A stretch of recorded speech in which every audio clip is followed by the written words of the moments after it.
PTI के मजीद 35 अरकान के इस्तीफे मंजूर। मुस्तफी अरकान की तादाद कितनी होगी? स्पीकर कौमी असम्बली की जानिब से पीटीआई के जिन अरकान असम्बली के इस्तीफे मंजूर किए गए उनमें जुनैद अकबर, उस्मान तरकई, मुजाहिद अली, अरबाब, आमिर अयूब, अनलीब अब्बास, मलिका बुखारी के इस्तीफे मंजूर किए। इसके अलावा हैदर अली खान, सलीम रहमान, साहबजादा सबतुल्ला, महबूब शाह, मोहम्मद बशीर, शेर अली अरबाब, शाहिद अहमद, गुलदाद खान, साजिद खान, मोहम्मद इकबाल खान, हैदर अली खान, सलीम रहमान, साहबजादा सबतुल्ला के इस्तीफे मंजूर किए गए।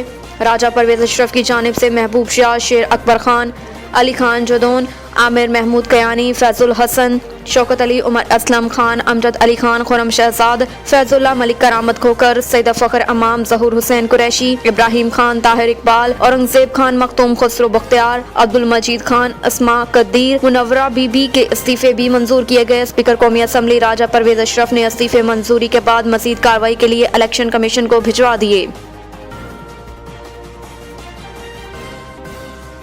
सख्त शराइत पर अमल दरामद की मंजूरी। हुकूमत ने IMF के जायजा मिशन को बुला लिया। इस्लामाबाद में IMF के सख्त शराइत पर अमल दरामद के हवाले से वज़ीर आज़म की जानिब से मंजूरी दिए जाने के बाद पाकिस्तान ने सेक्रेटरी फाइनेंस के जरिए IMF को तहरीरी तौर पर दरख्वास्त भेजी कि अपना जायजा मिशन आइंदा हफ्ते इस्लामाबाद में भेजें ताकि $7 अरब मालियत के तोसी फंड की सहूलत एक्सटेंड फंड फैसिलिटी के 9वें जायजे के मामले में पाया जाने वाला डेडलॉक खत्म हो। आला सीनियर हुकाम ने सहाफियों के एक ग्रुप से बातचीत करते हुए तस्दीक की है कि वज़ीर आज़म ने दूसरे रोज भी आला सतह के एक इजलास की ऑनलाइन सदारत लाहौर से की, जिसमें फैसला किया गया कि IMF के जायजा मिशन को इस्लामाबाद दौरे की दावत दी जाए। इस तरह हुकूमत ने अब ये नतीजा अखज़ कर लिया कि अब फौरी तौर पर IMF प्रोग्राम को बहाल करने के मामले में कोई दूसरा रास्ता बाकी नहीं रहा। सरकारी जरिए ने कहा है कि तवक्को है कि IMF की जानिब से मुस्बत जवाब मिलेगा। उन्होंने कहा कि वज़ीर आज़म शहबाज शरीफ के मातहत मुआशी टीम ने माइक्रो इकनॉमिक और माली फ्रेमवर्क को हतमी शक्ल दे दी और जैसे ही IMF के साथ इस पर इत्तफाक हो जाता है इस पर अमल शुरू कर दिया जाएगा।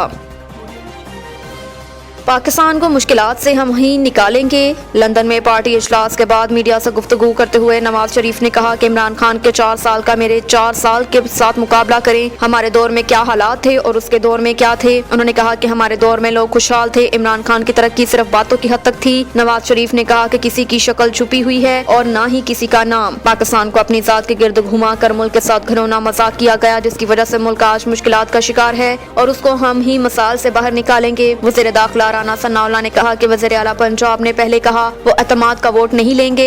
पंजाब असम्बली में हमारे नंबर्स पूरे थे। जो इलेक्शन होने जा रहा है इसमें नून लीग कामयाबी हासिल करेगी। नवाज शरीफ से रहनुमाई ली, इसके मुताबिक आगे का लाइहा अमल तय करेंगे। राना सनाउल्लाह ने कहा कि मरियम नवाज अगले हफ्ते वतन वापस आएंगी। नवाज शरीफ आम इंतखाबात में नून लीग की मुहिम चलाएंगे। नवाज शरीफ की वापसी तय है, ताहम इसमें कुछ कानूनी रुकावटें हैं जिन्हें जल्द दूर कर लिया जाएगा। वज़ीर दाखिला ने कहा कि तहरीक इंसाफ के कुछ अपने लोग ही उनसे नाराज थे। इमरान खान ने बार बार असम्बलियां तोड़ने की तारीखें दी तो शाहखाना में इमरान खान का घटिया किरदार सामने आया। इमरान खान की गिरफ्तारी बनती है तो इदारों को गिरफ्तार करना चाहिए।